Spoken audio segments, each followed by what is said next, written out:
เล่นโตใหญ่แล้วนี่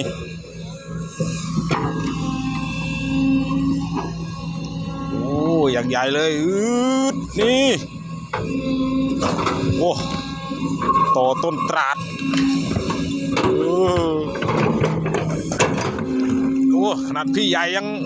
งจะกระดกขนาดนี้แล้วน้องเล็กอย่างเราจะรอดไหมเอา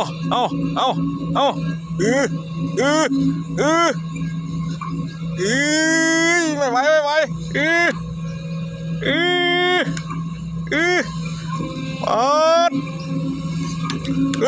กือบได้แล้วสู้มาแล้วมาแล้ว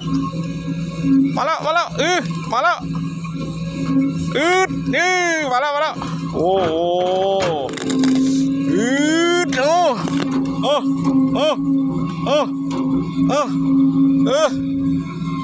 ปอดขนาดพี่ใหญ่ยังจะยกล้อขนาดนี้แล้วเอ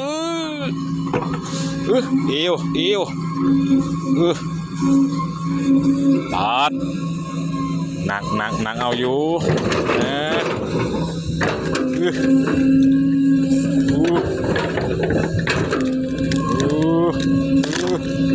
มาแล้วอ๋อขึ้นแล้วเริ่มขึ้นแล้วโอ้นี่ขนาดดินทรายนะนี่สายรากยังยาวเลยเอา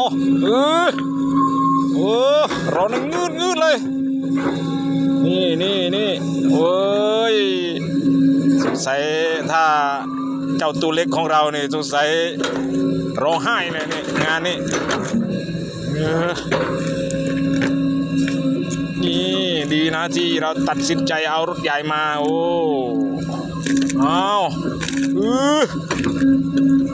รากมันพันกันจนระวุ่นระเวียเลยนี่โอ้ไม่ง่ายนะ โอ้เส้นผ่าศูนย์กลางเนี่ยประมาณเกือบเม็ดนะอย่างยับเลยไม่กระดิก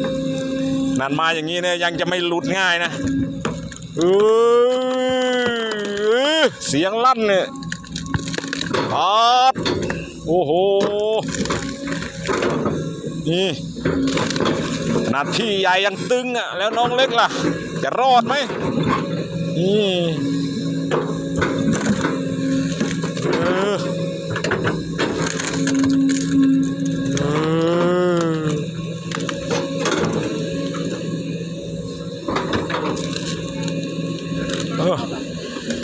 ฝากกดติดตามด้วยนะครับ